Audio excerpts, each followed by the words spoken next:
Hello दोस्तों, स्वागत है आपका ऑनलाइन स्टडी यूट्यूब चैनल में। मैं नरेंद्र कुमार। दोस्तों यहाँ पे यूपी पीईटी स्पेशल इतिहास टेस्ट यानी सिंधु घाटी सभ्यता से जो क्वेश्चन आने वाले हैं दोस्तों, उसको हम लोग इस वीडियो में सॉल्व करेंगे। दोस्तों अगर आप एक बार इस वीडियो को देखते हैं तो ज़रूर आपको पसंद आएगा। इसमें ऐसे क्वेश्चन शामिल किए गए हैं जो कि किसी न किसी एग्ज़ाम में पूछे गए हैं। तो चलिए दोस्तों, यूपी पीईटी या आप एसएससी जीडी वगैरह या किसी की भी तैयारी कर रहे हैं तो इस सिंधु घाटी सभ्यता से आने वाले क्वेश्चन आपको 1 नंबर, 2 नंबर या 4 नंबर आसानी से दिला सकते हैं। मैं दावा करता हूं कि अगर सिंधु घाटी सभ्यता से कोई भी अगर क्वेश्चन आए तो आप आसानी से कर जाएंगे। तो चलिए दोस्तों, इस वीडियो को लाइक कर दीजिएगा, दोस्तों में शेयर करिएगा। और चलिए दोस्तों, यहाँ पे हम लोग सॉल्व करते हैं क्वेश्चन और टेस्ट लगाते हैं, जिसमें से आपको दोस्तों 4 ऑप्शन मिलेगा। 4 ऑप्शन में दोस्तों हम लोग शो करके देखेंगे कौन सा आंसर इसका सही होने वाला है। आप भी अपने को गेस करके कमेंट करके बता सकते हैं। तो चलिए वीडियो स्टार्ट करते हैं। तो चलिए दोस्तों, यहाँ पे आपकी स्क्रीन पे पहला क्वेश्चन रहा है। यहाँ पे आप देख सकते हैं पहला क्वेश्चन पाषाण काल एवं सिंधु घाटी सभ्यता से है। तो चलिए दोस्तों, पहले क्वेश्चन को हम लोग यहाँ पे सॉल्व करते हैं। पहला क्वेश्चन पूछा गया दोस्तों, पूरा पाषाण काल में आदि मानव के मनोरंजन का साधन था। दोस्तों यहाँ पे पूरा पाषाण काल, जिसमें आपको पहले बता दें पूरा पाषाण काल में क्या हुआ था, आग की खोज हुई थी दोस्तों।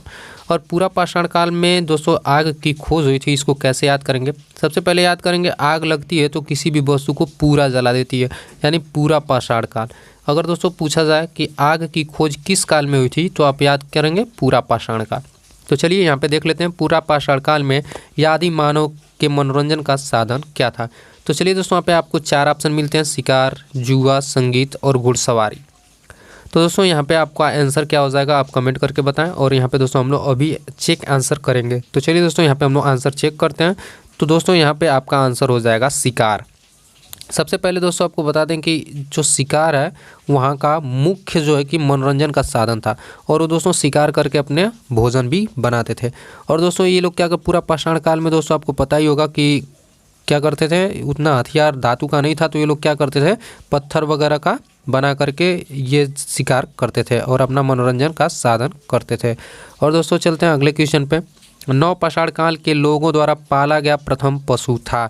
दोस्तों यहाँ पे ध्यान से पढ़िएगा, क्योंकि यहाँ पे नव पाषाण काल की बात कर रहा है। तो नव पाषाण काल में दोस्तों यहाँ पे कौन सा पाला गया था पशु? भेड़ पाला गया था, बकरी, कुत्ता और घोड़ा। ये कौन कौन से पाले गए थे ये आपको यहाँ पे बताना है। तो चलिए दोस्तों, यहाँ पे हम लोग देख लेते हैं इसका आंसर क्या होने वाला है। आप अपना आंसर कमेंट में बता सकते हैं। तो चलिए चेक करते हैं। तो दोस्तों यहाँ पे पूरा पाषाण काल में क्या पाला गया था? भेड़ पाला गया था। और दोस्तों सर्वप्रथम कौन सा पाला गया था? तो वो कुत्ता पाला गया था। और नव पाषाण काल में दोस्तों भेड़ पाली गई थी। अब चलते हैं दोस्तों, अगला जो है कि क्वेश्चन सॉल्व कर लेते हैं। तीसरा क्वेश्चन आपको यहाँ पे देखने को मिल रहा है। तीसरा है, सबसे पहले कौन सा हड़प्पा कालीन स्थल खोजा गया? दोस्तों आपको पता होगा कि हड़प्पा कालीन स्थल खोजा गया था, वो सर्वप्रथम कौन सा खोजा गया था? तो दोस्तों हड़प्पा या मोहनजोदड़ो या लोथल या सूतकांगेडोर। तो दोस्तों ये सूतकांगेडोर कहाँ है? बलूचिस्तान में है, जो कि हमारा पूर्वी पड़ता है। जो सिंधु घाटी का पूर्वी छोर था वो सूतकांगेडोर था, जो कि बलूचिस्तान में पड़ता था। और दोस्तों इससे और जो क्वेश्चन पूछे जाते हैं उसको भी यहाँ पे हम लोग देख लेते हैं। सूतकांगेडोर दोस्तों क्या था? पूर्वी था। अगर इस तरह हम लोग बांटें मैप में तो ये पूर्वी है, और ये जो है कि क्या था आपका? पश्चिमी था। पश्चिमी था, जो कि दासक नदी के किनारे था, जो कि उसका नाम था सूतकांगेडोर, जो बलूचिस्तान नदी के किनारे था। और सबसे पूर्वी स्थल दोस्तों हम लोग बात करें तो पूर्वी स्थल जो है कि हमारा मेरठ का था, आलमगीरपुर। उसके बाद दोस्तों सबसे उत्तरी की बात किया जाए तो अगर उत्तरी की बात किया जाए दोस्तों तो मांदा था, जो कि जम्मू कश्मीर में पड़ता है। और दोस्तों सबसे दक्षिणी का भाग का बात करें तो दाइमाबाद, जो कि जिला अहमदनगर महाराष्ट्र में पड़ता है।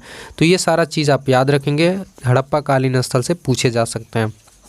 अब दोस्तों बात करते हैं इसका आंसर की। तो सबसे पहले दोस्तों हम लोग बात करते हैं इसका आंसर देख लेते हैं। आंसर देखेंगे तो दोस्तों इसका जो है कि हो जाएगा हड़प्पा। और दोस्तों हड़प्पा की बात करें तो सबसे पहले हड़प्पा कालीन स्थल कहाँ खोजे गए थे? हड़प्पा में ही खोजे गए थे। सिंधु घाटी सभ्यता की जो स्थल खोजे गए थे हड़प्पा में सर्वप्रथम खोजा गया था। और दोस्तों हड़प्पा किस नदी के किनारे है? तो ये रावी नदी के किनारे है दोस्तों। किस नदी के किनारे? रावी नदी के किनारे। और ये दोस्तों हड़प्पा पाकिस्तान के पंजाब और साहिवाल ज़िला जो है कि पड़ता है, वही जो है कि हड़प्पा के नाम से जाना जाता है। और दोस्तों आपको बता दें कि ये रावी नदी के किनारे स्थित है। इसको सर्वप्रथम 1921 में दयाराम साहनी द्वारा खोजा गया था। और दोस्तों इनके साथ साथ इनके सहयोगी कर्ता भी थे जिनका नाम था माधव स्वरूप वत्स और व्हीलर, ये सारे भी इनकी खोज किया था। और दोस्तों बात करते हैं अब मोहनजोदड़ो की। मोहनजोदड़ो को भी यहाँ पे हम लोग देख लेते हैं कि मोहनजोदड़ो किस नदी के किनारे पे है। तो ये दोस्तों सिंध नदी के किनारे पे है। किसके? सिंधु नदी के किनारे पे है। और ये दोस्तों मोहनजोदड़ो पड़ता क्या? पाकिस्तान के सिंध प्रांत के लरकाना ज़िला में पड़ता है। ये अब कहाँ पे है? मोहनजोदड़ो पाकिस्तान में है दोस्तों, ये आप यहाँ पे याद रखेंगे। और दोस्तों अगर खोजकर्ता की बात की जाए कि हड़प्पा की खोज किसने की, तो ये राखल दास बनर्जी 1922 में किया था। तो ये सबसे इम्पोर्टेंट क्वेश्चन है, यहाँ से क्वेश्चन पूछे जाते हैं। अगर दोस्तों इसी के साथ अगर हम लोग बात करेंगे लोथल की खोज किसने की, तो दोस्तों अगर लोथल की बात किया जाए तो यहाँ पे हम लोग लोथल कहाँ पे है दोस्तों? गुजरात में है, ये आपको पता होना चाहिए। और दोस्तों गुजरात के अहमदाबाद ज़िला में है। और दोस्तों ये किस नदी के किनारे पे है? ये भोगवा नदी के किनारे पे है। तो लोथल दोस्तों भोगवा नदी के किनारे है, गुजरात का अहमदाबाद ज़िला है। और दोस्तों इसकी खोज किसने किया था? तो यह रंगनाथ राव ने किया था। किसने? रंगनाथ राव। रंगनाथ राव ने दोस्तों लोथल का खोज किया था। और दोस्तों कब किया था? 1954 में। कब किया था दोस्तों? 1954 में किया था। तो ये सारा चीज़ आप यहाँ पे नोट कर लेंगे। इसी के साथ चलते हैं दोस्तों, अगला क्वेश्चन हमारा है, सिंधु घाटी सभ्यता अनार्य सभ्यता थी क्योंकि। अब देखिए दोस्तों इसके बारे में बात किया जाता है, सिंधु घाटी सभ्यता अनार्य सभ्यता थी क्योंकि यह एक शहरी सभ्यता थी। इसकी लिपि चित्रात्मक थी, इसकी अर्थव्यवस्था का आधार कृषि था, इसका विस्तार नर्मदा नदी के तट पर था। तो दोस्तों यहाँ पे हम लोग क्या करते हैं, ये शहरी सभ्यता थी, ये सही है। और यहाँ पे इसकी लिपि चित्रात्मक थी नहीं, और दोस्तों इसको लिखा जाता था। इसकी अर्थव्यवस्था के आधार पर कृषि था, कृषि नहीं था दोस्तों। यहाँ पे दोस्तों ये लोग क्या करते थे? वस्तु विनिमय कार्य करते थे, व्यापार था। और इसका विस्तार नर्मदा नदी के तट पे नहीं था। कहाँ पे था? इनका विस्तार सिंधु नदी के तट पे था। तो चलिए दोस्तों इसका आंसर हम लोग यहाँ पे चेक कर लेते हैं। तो इसका आंसर हो जाएगा यह एक शहरी व्यवस्था थी। तो चलिए इसका आंसर आप देख सकते हैं, इसका एक क्या था? शहरी व्यवस्था थी। तो चलिए दोस्तों यहाँ पे 5 नंबर के क्वेश्चन को भी हम लोग यहाँ पे सॉल्व कर लेते हैं और इसके भी बारे में जानेंगे क्या होता है। तो चलिए देखते हैं हड़प्पा सभ्यता की निम्नलिखित में से संबंधित है। तो दोस्तों हड़प्पा सभ्यता किससे संबंधित है? तो यहाँ पे कांस्य युगीन, नवपाषाण युग, पूरा पाषाण युग और लौह युग। तो दोस्तों यहाँ पे हमारा आंसर हो जाएगा कांस्य युगीन, क्योंकि दोस्तों हड़प्पा की सभ्यता जो है कैसी थी? कांस्य युगीन थी। चलिए इसका आंसर भी चेक कर लेते हैं यहाँ पे। तो चलिए यहाँ पे आंसर भी आ गया कांस्य युगीन। और दोस्तों यहाँ पे आप देख सकते हैं ये जितने सारे क्वेश्चन हैं कहीं ना कहीं पूछे गए हैं। यहाँ पे आप देख सकते हैं DMRC परीक्षा 2002 में पूछा गया। अब इसी के साथ निचला क्वेश्चन देखते हैं, यानी 6 नंबर का क्वेश्चन को भी देखते हैं। तो ये भी देखिए, ये भी क्वेश्चन पूछा गया, यानी प्रीवियस ईयर में आए हुए क्वेश्चन है। तो सबसे पहले यहाँ पे देखते हैं 6 नंबर के क्वेश्चन को। 6 नंबर क्वेश्चन है, हड़प्पा संस्कृति की मुद्राओं एवं पक्की मिट्टी की कलाकृतियों में किस पशु का चित्रण नहीं किया गया है? दोस्तों अगर बात किया जाए तो गाय, हाथी, गैंडा और बाघ। तो दोस्तों यहाँ पे किसका चित्रण नहीं किया गया? दोस्तों गाय का चित्रण नहीं किया गया। दोस्तों गाय को ऋग्वैदिक काल में जाएंगे तो अधन्या के नाम से जाना जाता है, और अधन्या का मतलब होता है न मारने योग्य। तो दोस्तों इसको भी आप याद रखेंगे, वैदिक सभ्यता में गाय को माता की संज्ञा दी गई थी और वहाँ पे उसको लिखा गया था अधन्या, यानी न मारने योग्य। तो इसका दोस्तों आंसर चेक कर लेते हैं। इसका आंसर हो जाएगा गाय। गाय का चित्र नहीं बना था। अब दोस्तों सिंधु घाटी सभ्यता और वैदिक सभ्यता में क्या मुख्य अंतर था, ये आपको देखना है। मुख्य अंतर की बात किया जाए दोस्तों तो सबसे पहले यहाँ पे बात करेंगे तो ये पहली नगरीय व्यवस्था थी, यानी सिंधु घाटी सभ्यता नगरीय थी, जबकि वैदिक सभ्यता क्या थी? ग्रामीण थी। तो दोस्तों ये बातें जो है कि 100% सत्य है। तो नीचे भी देखते हैं दोस्तों, पहली व्यापार को महत्व देती थी जबकि दूसरी धर्म को। दोस्तों अगर बात किया जाए तो वैदिक सभ्यता में धर्म को मान्यता तो थी, लेकिन यहाँ पे जो अगर बात किया जाए व्यापार की तो वहाँ पे व्यापार था और यहाँ पे क्या था? कृषि था। अब बात करते हैं, पहली अहिंसा में विश्वास करती थी, जबकि अहिंसा के संदर्भ में दूसरी सभ्यता को कोई विशेष नियम नहीं था। पहली सभ्यता में पीपल वृक्ष की पूजा होती थी, जबकि दूसरी में बरगद। तो ऐसा कोई बात नहीं कहा गया है कि बरगद और पीपल का पूजा होता था। और दोस्तों ये वाला भी ऑप्शन गलत हो जाएगा, ये धर्म वगैरह भी गलत हो जाएगा। मेन जो इम्पोर्टेंट जो अंतर था दोस्तों, वो नगरीय व्यवस्था और ग्रामीण व्यवस्था थी। तो दोस्तों यहाँ पे अगर बात की जाए तो सबसे पहले सिंधु घाटी सभ्यता नगरीय थी, जबकि इसके बाद जो है कि वैदिक काल आया तो वो क्या थी, ग्रामीण थी। अब चलते हैं दोस्तों, इसका आंसर चेक कर लेते हैं। तो इसका आंसर चेक करेंगे दोस्तों, पहले नगरीय व्यवस्था थी, जबकि दूसरी की ग्रामीण व्यवस्था थी। अब चलते हैं अगला क्वेश्चन, 8 नंबर के क्वेश्चन को यहाँ पे देख लेते हैं। 8 नंबर क्वेश्चन दोस्तों है, सिंधु घाटी सभ्यता की लिपि थी। तो दोस्तों अगर बात किया जाए तो ब्राह्मी लिपि ये नहीं थी। ये दोस्तों ब्राह्मी लिपि बाएँ से दाएँ लिखी जाती है, और द्रविड़ीन, हड़प्पा और अभी तक सही पहचान नहीं हो पाई है। तो दोस्तों अगर बात किया जाए तो सिंधु घाटी सभ्यता की लिपि जो है भाव चित्रात्मक थी। क्या थी, भाव चित्रात्मक थी। और ये क्या, दाएं से बाएं लिखी जाती है। क्या लिखी जाती है, दाएं से बाएं। और दोस्तों अगर बात किया जाए तो ये किस युग में आएगा, सिंधु घाटी सभ्यता किस युग में आएगा। तो दोस्तों अगर हम बात किया जाए इतिहास को, तो इतिहास को 3 भागों में हम लोग बांट कर अध्ययन करते हैं। सबसे पहले दोस्तों होता है आपका पूर्व पाक ऐतिहासिक काल या प्राक ऐतिहासिक काल। तो दोस्तों पूर्व वाले में क्या होता है, जिसमें कोई लिखित सामग्री उपलब्ध नहीं होती है। जो पूर्व या प्राक ऐतिहासिक काल होता है, इसमें कोई लिखित संबंधित साक्ष्य नहीं होते हैं, जिसे हम लोग प्राक ऐतिहासिक काल कहते हैं। फिर उसके बाद दोस्तों होता है आदि ऐतिहासिक काल। क्या, आदि ऐतिहासिक काल। तो इसमें दोस्तों लिखा हुआ तो मिलता है, लिखा मिलता है, लेकिन उसको हम लोग पढ़ नहीं पाते हैं। क्या करते हैं, पढ़ नहीं पाते हैं। तो वो क्या कहलाता है, आदि ऐतिहासिक काल कहलाता है। और इसी काल का जो है कि सिंधु घाटी सभ्यता है, क्योंकि इस समय लिपि तो मिली लेकिन इसको कोई पढ़ नहीं पाया। तो ये क्या कहलाएगा, आदि ऐतिहासिक काल। अगर दोस्तों अगर बात किया जाए हम लोगों का ऐतिहासिक काल के बारे में, जो इस समय का इतिहास चल रहा है वो ऐतिहासिक काल चल रहा है। इसमें लिखा भी जाता है और पढ़ा भी जाता है, तो उसे हम लोग क्या कहते हैं, ऐतिहासिक काल कहते हैं। तो अगर दोस्तों पूछा जाए कि हड़प्पा सभ्यता यानी सिंधु घाटी सभ्यता कैसी सभ्यता थी और उसका लिपि कैसा था, तो दोस्तों उसकी लिपि भाव चित्रात्मक थी, जो दाएं से बाएं की तरफ लिखी जाती थी और इसको पढ़ा नहीं जा सका, जो कि किसके अंतर्गत रखेंगे हम लोग, आदि ऐतिहासिक काल के अंतर्गत रखेंगे। तो चलिए दोस्तों इसका आंसर चेक कर लेते हैं। तो इसका आंसर हो जाएगा दोस्तों, अभी तक सही पहचान नहीं हो पाई है, किसी ने अभी सिंधु घाटी सभ्यता की लिपि को पढ़ नहीं पाया है। चलिए चलते हैं 9वें नंबर क्वेश्चन को देखते हैं। यहाँ पे 9 नंबर का क्वेश्चन है, निम्नलिखित में से किसे मृतकों का टीला के नाम से जाना जाता है। तो दोस्तों मृतकों का टीला के नाम से किसे जाना जाता है, और दोस्तों ये क्वेश्चन RRB अजमेर में पूछा गया 2008 के परीक्षा में। अब दोस्तों हड़प्पा, मोहनजोदड़ो, कालीबंगा या बनवाली, ये इसके बारे में आपको बताना होगा कि मोहनजोदड़ो को मृतकों का टीला कहते हैं, या हड़प्पा को कहते हैं, या कालीबंगा को कहते हैं, या बनवाली को कहते हैं।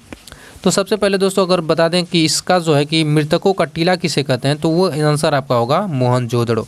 और चलिए दोस्तों मोहनजोदड़ो को चेक कर लेते हैं हम, यहाँ पे आंसर सही है या गलत। तो दोस्तों यहाँ पे हमारा आंसर सही है, मोहनजोदड़ो। मृतकों के टीला किसे कहा जाता है दोस्तों, मोहनजोदड़ो को। अब दोस्तों यहाँ पे चलते हैं 10 नंबर के क्वेश्चन पे। 10 नंबर का क्वेश्चन यहाँ पे हम लोग आज सॉल्व करेंगे। निम्नलिखित में से किस विद्वान ने सर्वप्रथम हड़प्पा सभ्यता के अवशेषों को खोजा था। तो दोस्तों सर जॉन मार्शल, या RD बनर्जी, या A कनिंघम, या दयाराम साहनी। तो दोस्तों अभी हम लोग ने दयाराम साहनी के बारे में भी पढ़ा कि हड़प्पा सभ्यता की खोज की थी। लेकिन अगर दोस्तों अगर बात किया जाए सर्वप्रथम की, अगर बात किया जाए कि भारत के उत्खनन करता है, या जिसे आप बोल सकते हैं यहाँ पे अभी हम बताते हैं, जिसे कहते हैं आप लोग पितामह, पुरातत्व का पितामह, जिसे फादर ऑफ इंडियन एस्ट्रोलॉजी कहा जाता है, उन्हीं ने क्या किया था, यहाँ हड़प्पा का सर्वप्रथम अवशेषों को खोजा था, जिनका नाम है A कनिंघम, यानी दोस्तों उसका पूरा नाम है अलेक्जेंडर कनिंघम। दोस्तों ये क्या किए थे, ये भारत के पुरातात्विक स्रोत खोज करता है, इसीलिए इनको क्या कहा जाता है, पितामह कहा जाता है आर्कियोलॉजी का। तो इससे आपका आंसर सही हो जाएगा। तो चलिए आंसर चेक कर लेते हैं। तो आंसर क्या हो जाएगा, अलेक्जेंडर कनिंघम। ये RRB कोलकाता TC के पेपर में पूछा गया क्वेश्चन है। अब चलते हैं दोस्तों 11 नंबर के क्वेश्चन को देखते हैं। सिंधु घाटी सभ्यता के लोग पूजा करते थे। अगर दोस्तों बात किया जाए कि सिंधु घाटी सभ्यता के लोग किसकी पूजा करते थे, तो सबसे पहले दोस्तों बता दें कि मातृशक्ति की ये लोग पूजा करते थे। किसकी, मातृशक्ति की। और उसके बाद दोस्तों पशुपति की पूजा करना भी लोगों ने स्टार्ट कर दिया। पशुपति, फिर उसके बाद शिव, आदि शिव की भी पूजा करते थे दोस्तों ये लोग। तो ये 3-4 देवताओं को ये लोग पूजा करते थे। तो इसमें से दोस्तों आपको बात किया जाए तो विष्णु, ब्रह्मा, ये सब आपके वैदिक सभ्यता के देवी और देवताएं हैं। तो यहाँ पे सिंधु घाटी सभ्यता के लोग किसकी पूजा करते थे? तो पशुपति का यहाँ पे आंसर आपका हो जाएगा। तो चलिए दोस्तों आंसर चेक कर लेते हैं। तो यहाँ पे आंसर आपका हो जाएगा पशुपति। अब चलते हैं दोस्तों 12 नंबर के क्वेश्चन में। 12 नंबर का क्वेश्चन है हम लोग देखेंगे। सिंधु घाटी सभ्यता के लोग की मुद्रा किस देवता की आकृति का चित्र बना था? यानी दोस्तों सिंधु घाटी की सभ्यता की जो मुद्राएं थी उस पर किस देवता की आकृति बनी थी? तो दोस्तों पशुपति, इंद्र, विष्णु और वरुण। दोस्तों अगर बात किया जाए तो अभी ऊपर हमने सॉल्व किया कि इंद्र, विष्णु और वरुण ये सब वैदिक सभ्यता के देव हैं। और दोस्तों इंद्र को वैदिक सभ्यता में पुरंदर के नाम से भी जाना जाता है। किससे? पुरंदर के नाम से भी जाना जाता था। और चक्रवात और वायु का देवता भी इन्हीं को कहा जाता था। किनको? इंद्र को कहा जाता था। अगर बात करते हैं दोस्तों फिर इसके बाद हम लोग यहाँ पे सिंधु घाटी सभ्यता की मुद्रा पे किस देवता का चित्र बना था? तो यहाँ पे दोस्तों पशुपति ही हो जाएगा। तो चलिए आंसर चेक कर लेते हैं। तो यहाँ पे दोस्तों आंसर हो गया इसका पशुपति। अब चलते हैं मोहनजोदड़ो कहाँ स्थित है। अगर दोस्तों मोहनजोदड़ो की बात किया जाए तो मोहनजोदड़ो कहाँ स्थित है? तो अभी हमने ऊपर जो दोस्तों पढ़ा था कि मोहनजोदड़ो कहाँ स्थित है। तो दोस्तों आपको बता दें कि मोहनजोदड़ो कहाँ स्थित है। तो वो स्थित है दोस्तों सिंध में, जो कि कहाँ पड़ता है? गुजरात। तो मोहनजोदड़ो दोस्तों कहाँ स्थित है? पाकिस्तान के सिंध प्रांत के लरकाना ज़िला में। और दोस्तों लरकाना ज़िला कहाँ है? पाकिस्तान में। लरकाना ज़िला कहाँ? पाकिस्तान में। और ये कहाँ पड़ता है? किस प्रांत में? सिंध प्रांत में पड़ता है। अगर दोस्तों बात किया जाए, अगर गुजरात की बात किया जाए तो गुजरात में दोस्तों आपका लोथल है। उत्तर प्रदेश में दोस्तों आलमगीरपुर है। और सिंध में दोस्तों आपका मोहनजोदड़ो है। और पंजाब में दोस्तों रोपड़ वगैरह आपका स्थित है। और दोस्तों चलते हैं आगे, इसका आंसर चेक कर लेते हैं। तो इसका आंसर हो जाएगा दोस्तों सिंध। सिंधु घाटी सभ्यता का पतन नगर। अगर दोस्तों पतन नगर की बात की जाए जहाँ पे ज़्यादा से ज़्यादा व्यापार होते थे और यहाँ पे ज़्यादा से ज़्यादा सिंधु घाटी सभ्यता के जो बंदरगाह मिले वो कहाँ मिले? लोथल में मिले।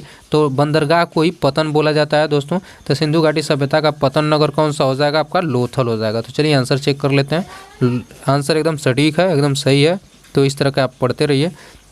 अभी दोस्तों हमने यहाँ पे बात किया था कि लोथल, हड़प्पा, रोपड़ ये सब किस नदी के किनारे पे हैं।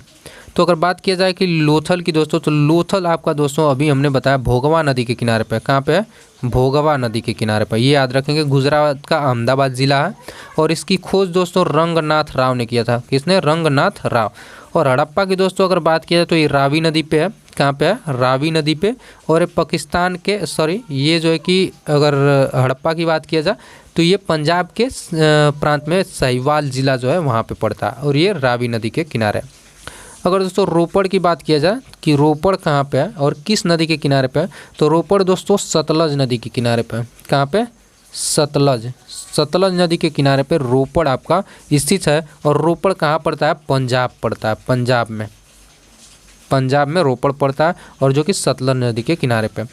अगर दोस्तों बनवाली की बात किया जाए तो बनवाली दोस्तों रंगोई नदी के किनारे पे है। कहाँ पे?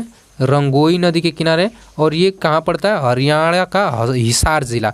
कहाँ? हरियाणा में पड़ता है। हरियाणा का हिसार ज़िला। तो इस तरह के दोस्तों आप सारे को याद कर लीजिएगा कि लोथल कहाँ पड़ता है? भोगवा नदी के किनारे। हड़प्पा जो है कि रावी नदी के किनारे। और रोपड़ दोस्तों आपका सतलज नदी के किनारे। और बनवाली दोस्तों रंगोई नदी के किनारे। इस तरह का आप दोस्तों याद कर लेंगे। अब चलते हैं दोस्तों हड़प्पा कालीन सभ्यता का विशाल कठोर अनाज संग्रह करने का स्थान कहाँ मिला।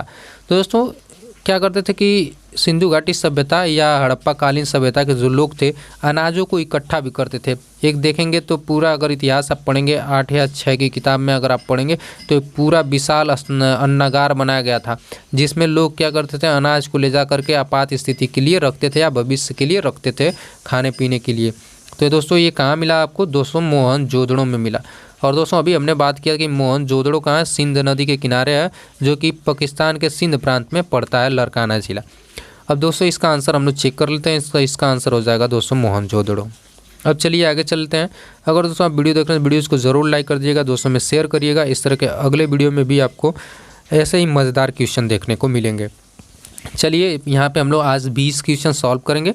तो 16 क्वेश्चन हमने सॉल्व कर लिया, अभी फिलहाल 4 क्वेश्चन बाकी हैं, उन क्वेश्चनों को भी आसानी से सॉल्व कर लेंगे। यहाँ पे दोस्तों जितने सारे क्वेश्चन हैं कहीं ना कहीं एग्जाम में पूछे गए हैं, तो आप लास्ट तक बने रहिएगा क्योंकि वीडियो में बहुत ही मज़ा आने वाला है। दोस्तों निम्नलिखित में से कौन सा स्थान भारत में नहीं है?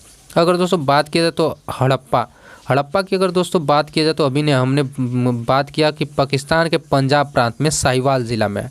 अगर दोस्तों कालीबंगा की बात किया जाए तो कालीबंगन दोस्तों घग्गर नदी के किनारे है। कहाँ है? घग्गर नदी के किनारे।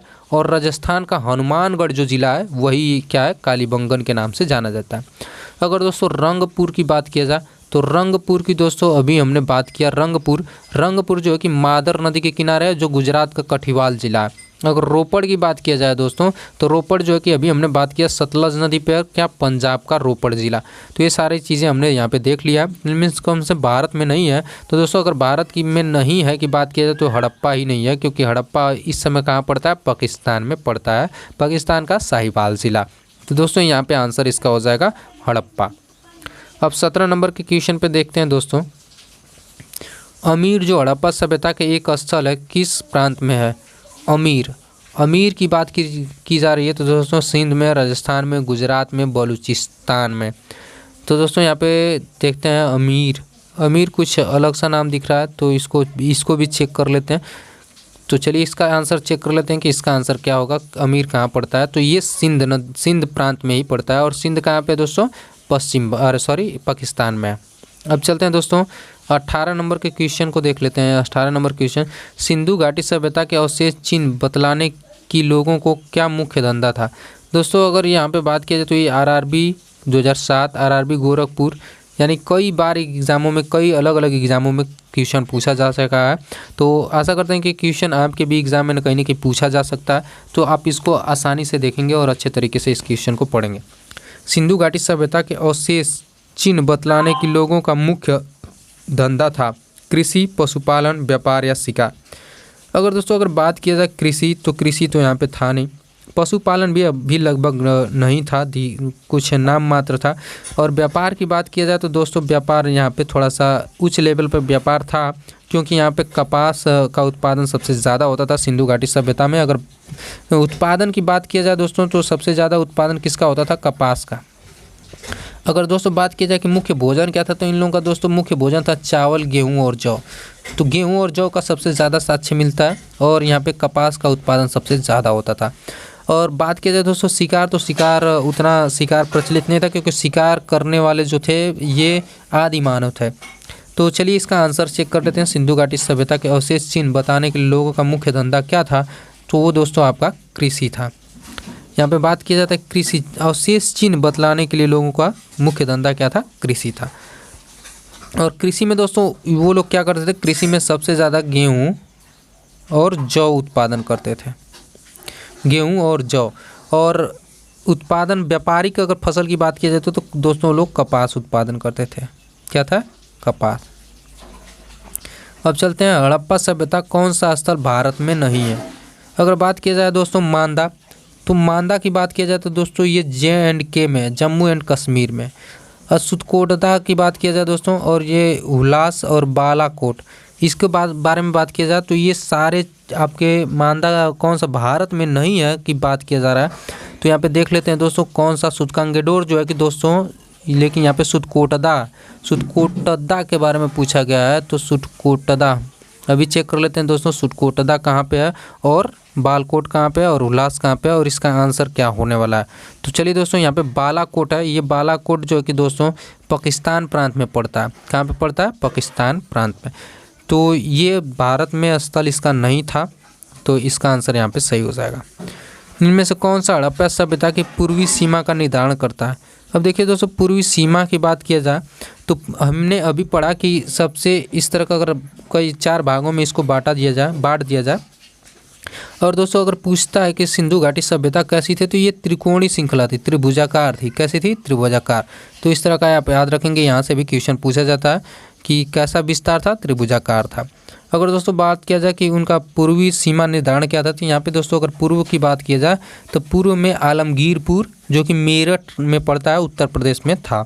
अगर दोस्तों इधर बात किया जाए सूतकांगेडोर, तो अगर यहाँ पे सूतकांगेडोर बात किया जाए दोस्तों, तो ये कहाँ था, बलूचिस्तान में था, बलूचिस्तान में था। अगर दोस्तों यहाँ पे बात किया जाए दाइमाबाद, जो कि कहाँ था, महाराष्ट्र में था। और ऊपर जो क्या था दोस्तों, मांदा, मांदा कहाँ पे था दोस्तों, ये था जम्मू कश्मीर में। तो इस तरह का आप यहाँ पे देख सकते हैं। तो इसमें कौन सा भारत का पूर्वी सीमा निर्धारण करता था, तो पूर्वी सीमा दोस्तों आलमगीरपुर, जो कि मेरठ में स्थित था। तो इसका आंसर दोस्तों ये सही हो जाएगा। तो चलिए देख लेते हैं, आलमगीरपुर बिल्कुल सही है दोस्तों। तो दोस्तों यहाँ पे हम लोग 20 क्वेश्चन यहाँ पे सॉल्व कर चुके हैं। आशा करते हैं कि 20 क्वेश्चन आपको बहुत ही पसंद आए होंगे। अगर दोस्तों वीडियो अच्छी लगे तो वीडियो को जरूर लाइक कर दीजिएगा, अपने दोस्तों में शेयर करिएगा। इस तरह के जो अभी 10-15 क्वेश्चन बाकी हैं हम लोग अगले वीडियो में सॉल्व करेंगे। तो चलिए दोस्तों मिलते हैं अगले वीडियो में एक नए वीडियो के साथ, तब तक के लिए बाय बाय।